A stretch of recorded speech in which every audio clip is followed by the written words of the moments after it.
Кино маань одоогоос 35 жилийн өмнө 1985 онд Меган нэртэй нэгэн охин хүүхэд асрагч хийхээр нэг айлд ирж байгаа үйл явдлаар эхэлнэ. Мегнийг байшин руу ороход хинч байхгүй байсан тул тэр ээж рүүгээ залган өнөө орой ноён Гэмбелсийн охин Айшлиг харахаар болж оройтхоор босон тухайгаа хэлдэг.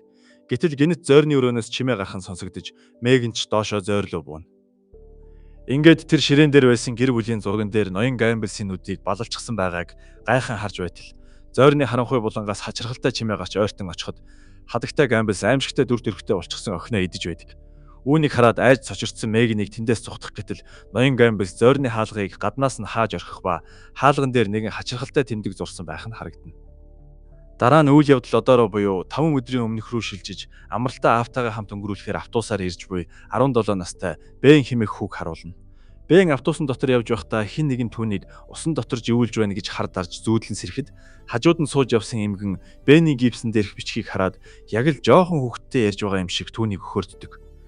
Ингээд удалгүй Бен аав Лиамынхаа гэрт очих бөгөөд Бенний аав ээж хоёр салж байгаа учраас тэр аавтайгаа хамт зуныг өнгөрүүлэхээр ирсэн байдаг. Лиам хүүгийнхээ гинтсэн гарыг хараад юу болсон тухай сонирхсон боловч Бен дараа яригээд юу болсныг хэлэхээс татгалзна. Маргааш өглөө нь Лиам Бенийг өөрийнхөө ажилдаг завны зогсоол руу авч явах бөгөөд тэд явахдаа хажуугийн байшинд нь хоёр хүүхэдтэй нэгэн гэр бүл амархаар ирснийг олж харцгаана. Бен тэдний хэн болохыг асуухад Лиам ч зуны амралтаараа энд амархаар ирсэн гэр бүлүүдийн нэг гэж хариулдаг. Дараа нь Бен завны зогсоол дээр ажиллахаар болж тэндхийн хідэн залууст мөрлүүлэн тэдэнтэй шөргөөцөлтөд авна. Удалгүй тэнд ажилладаг Малори хэмээх охин ирж Бентэй танилцсан тэдний яриа нийлж найзууд болцгоодог.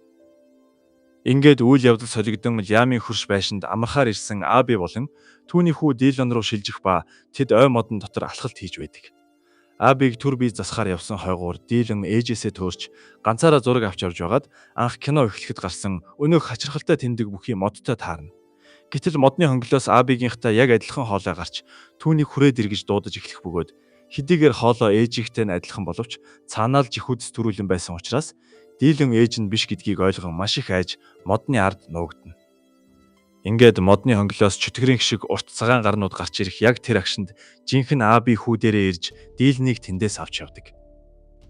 Аби Дилэн хоёр машинтайгаа буцах замдаа нэг буг мөргөж орхисон тул Аби өнөөх бугыг машиндаа ачин гэртээ авчирсан байдаг. Үүнийг харсан Абигийн нөхөр та маш их гайхан яах гэж байгааг нь асуухад Аби багада аавтайгаа ан хийж байсан туршлагатай тул бугыг янзалж ивдэн махыг нь хэрэглэнэ гэж хэлдэг. Ингээд Аби хутаг аван үгсэн буган дээр очиж ивдэх гэсэн боловч бүтлгүүтэн хамаг юмаа цус булгаж орхисон тул энэ санаагаа орхидог.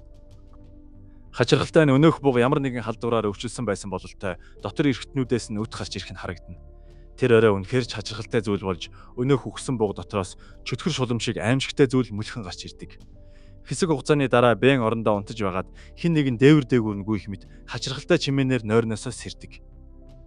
Ингээд тэр гарч идэнгээ аван юу болоод байгааг шалгахаар гадаа гарч Абигийн байшингийн доод тал цөмрөн жижигхэн ух гарсан байгааг олж харна.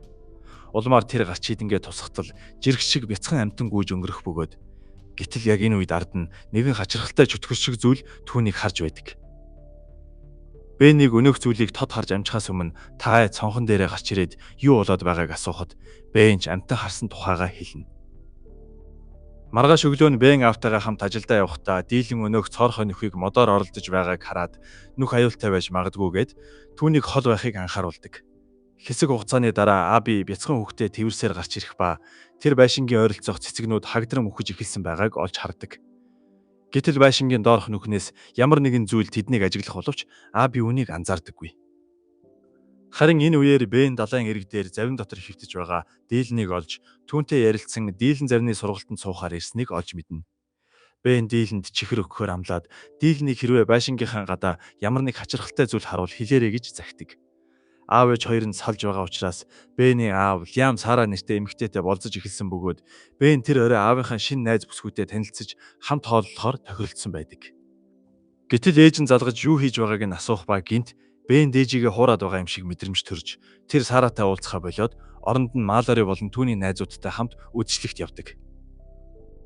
Ингээд үдшилтэг дээр тэд бөөнөрөө ууцгааж Бен ч Малоритой ярилцж байгаад түүнийг үнсгээр ойртсон боловч хэтрүүлж ууснасаа болоод бөөлжиж орхино.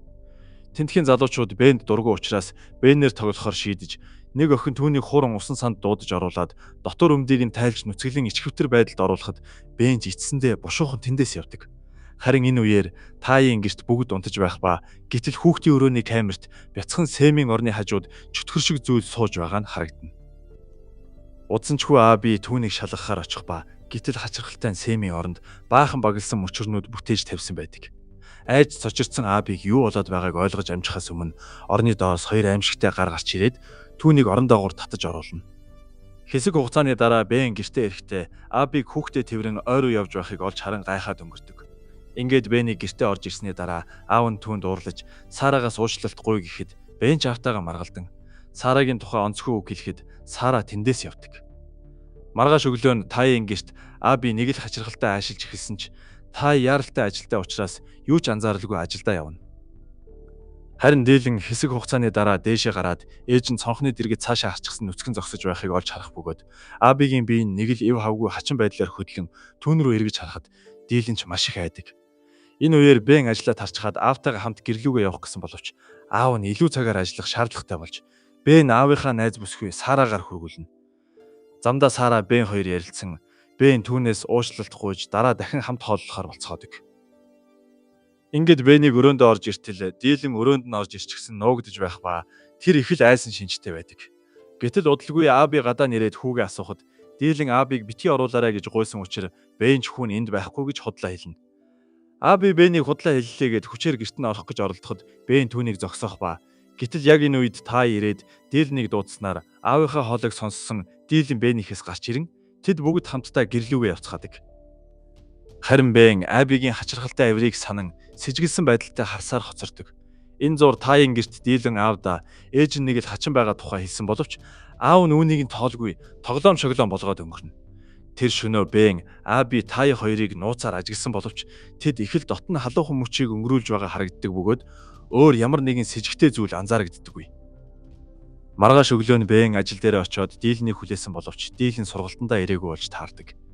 Ингээд санаан зовсон Бен Таийн гэрт очин дийлэн яагаад ирээгүй талаар асуудал хачирхалтай зүйл болж Тай дийлэн гэж хүүхэд танихгүй гэд өөрийгөө ямар ч хүүхэдгүй гэж хэлдэг. Бен ч үүнийг сонсоод маш их гайхан. Тайд дийлний тухай сануулах гэж оролдсон боловч Тай түүнийг өөрөөр нь тоглоод байна гэж бодоод Бен дуурлан түүнийг гэрээсээ хөөнө. Ингээд Бен тэднийг бүрч их сэжиглэж эхлэх бөгөөд тэр явахдаа санамсаргүй үүдний гიშгүр доор нь өнөөх хачирхалтай тэмдэг байгааг олж хардаг. Бен ч гэртээ очимогцоо интернетээс өнөөх тэмдгийн талаар мэдээлэл хайн энэ тухай судалж чөтгөр шиг царайтай шулмын тухай олж мэднэ. Домогт өгүүлснээр энэхүү шулам ойд эртний хөгшин моддын үндсэн дотор амьдардаг бөгөөд тэд хүний арьсыг яг л хувцас шиг нөмөрч дүрд нь хувирдаг аж. Шулам хүүхдүүдийн цусаар хооллдог ба хүмүүсийн оюун санааг удирдах чаддаг өвдөстэй байна. Гэхдээ шулам зөвхөн эцэг их гэр бүлийнхэндээ мартагдсан хүүхдүүдээр л хооллдог байсан бөгөөд тэр өөрийнхөө чадварыг ашиглан хүмүүсийн оюун санаанд нөлөөлж үр хүүхдээ мартахад хүргэдэг байв. Тийм ч учраас Тай шулмын нөлөөнд автан өөрийнхөө хоёр хүүхдийн тухай ор тас мартаж шулам тэдний талаарх дурсамжийг нь арилгасан байлаа. Бен ч бүхнийг олж мэдснийхээ дараа дийлний жинхэнэ ээж аль хэдийн нас барж оронд нь шулам түүний арьсыг нөмрөн дүрд нь хувирсан болохыг ойлгох ба Таийн хоёр хүүхэд нь хоёулаа өнөөх шуламд баригдсан байв. Тэр энэ зүгээр ч нэг аимшигын домог биш. Дийлэнд жинхнээсээ тохиолдсон түүнийг аюулд орчход байгааг нь ойлгосон хэдий ч хинч өөрт нь итгэхгүй гэдгийг мэдэж байлаа.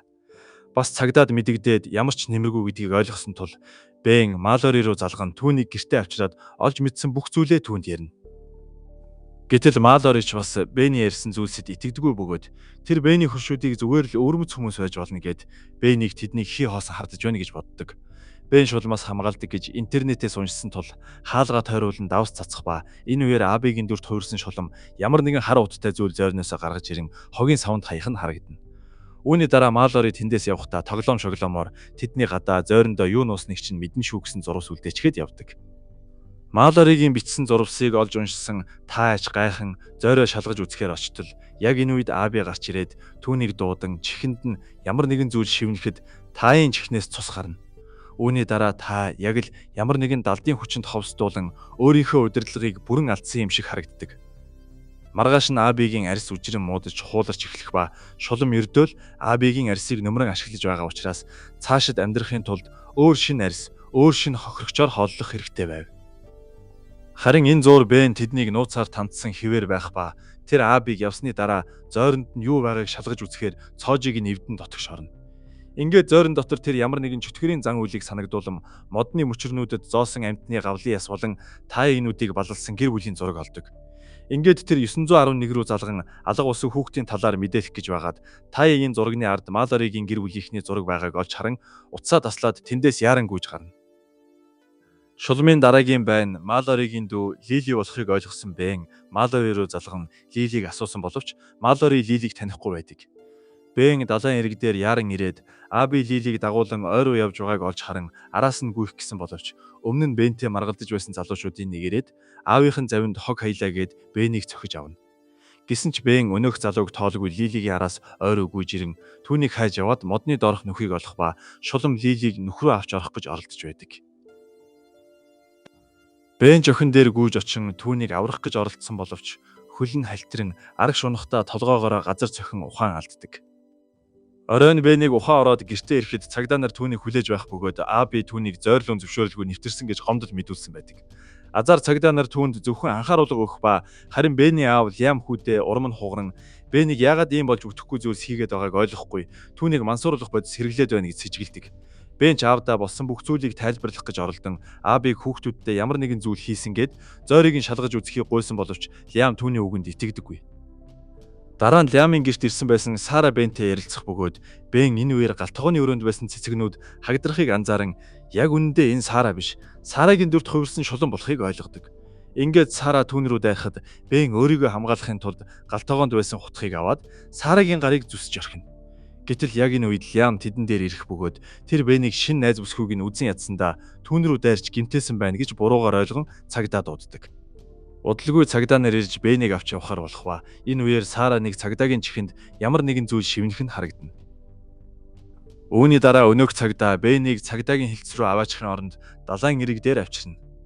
Бен цагдаагийн чихнээс цус гарахыг анзаарах ба өнөөх цагдаач шулмын ховсонд орж өмнө нь Бений хар дарж зүүдэлж байсантай яг адил байдлаар түүнийг далайн усанд живүүлэх гэж оролддог. Гэсэн ч азар тентхийн нэг нохой цагдаа руу дайран хазаж эхлэхэд цагдаа өнөөх нохойг буудаж аснаа дараа нь өөрийгөө буудан амиа хорлдог. Энэ үеэр Лям цагдаагийн газар руу явах гэж байснаа Бен Абигийн зойрыг шалгаарай гэж хэлснийг санан зойрыг нь шалгаж үзэх ба энэ үеэр Тай байшин руугаа явж орох нь харагдана. Лямч Таийн араас даган байшинд нь ороход Тай өөрийнхөө амийг хорлсон байдаг бөгөөд тэр Абигийн амьжигтай болсон цогцсыг олдог. Шулам Абигийн биеэс гарч Сарагийн бие рүү орсон нь тодорхой болох ба Лямч тэндээс Тай болон Малоригийн гэр бүлийн зурагнаас гадна өөрийнхөө гэр бүлийн зургийг олдог.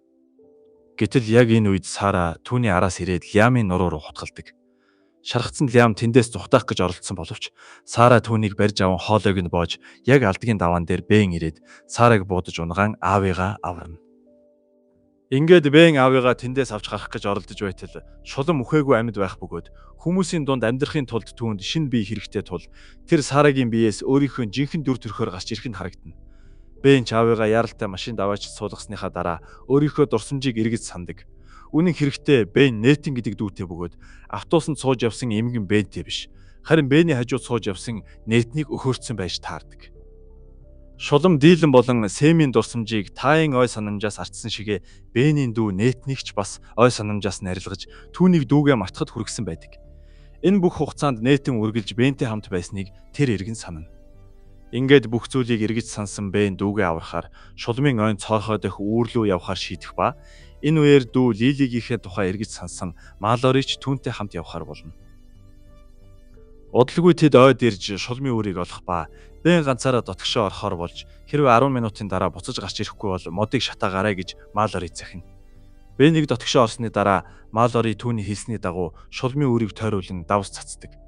Харин энэ зур Бен харанхуй үүрэн дотор ороход үүр дотроо нэлээд том агуу шиг бүтцтэй байдаг бөгөөд тэр эхлээд өөрийнхөө дүү Нэтнийг олж түүнийг аварна. Дараа нь Бен Малоригийн дүү Лилиг аврах гэж байтал шулам тэдэн рүү дайрдаг. Гэтэл Лили камерны гэрлийг асаан шулмын анхаарлыг сарниулж Бен чинь боломжийг ашиглан Лилитэй хамт тэндээс цухтаана. Тэднийг үүрнээс дөнгөж гарсны дараа аимшигтай царайтай шулам тэдний араас гарч ирэн Бенийг барьж авах гэж оролдоход Малори шулмын нүрлүү давс цацан гэмтэх ба яг энэ үеэр Лям машинтайгаа ирж хамаг хурдаараа шулмыг үүртэй хамт мөргөж дараа нь тэд модыг шатаадаг.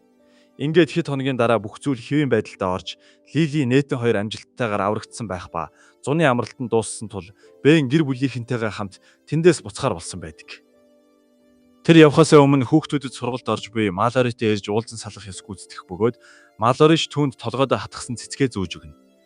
Ингээд кино төгсгөд Бен машин дотор явж байхдаа Малоригийн өгсөн цэцэг үнэндээ ямар ч үнэргүй хиймэл цэцэг болохыг олж мэдэх ба харин энэ үеэр Малори сургалтанд нь сууж буй 3 хүүхэдтэй хамт завин дотор суун нэг л хачирхалтай байдлаар инээмсэглэж байгаагаар кино төгсдөг.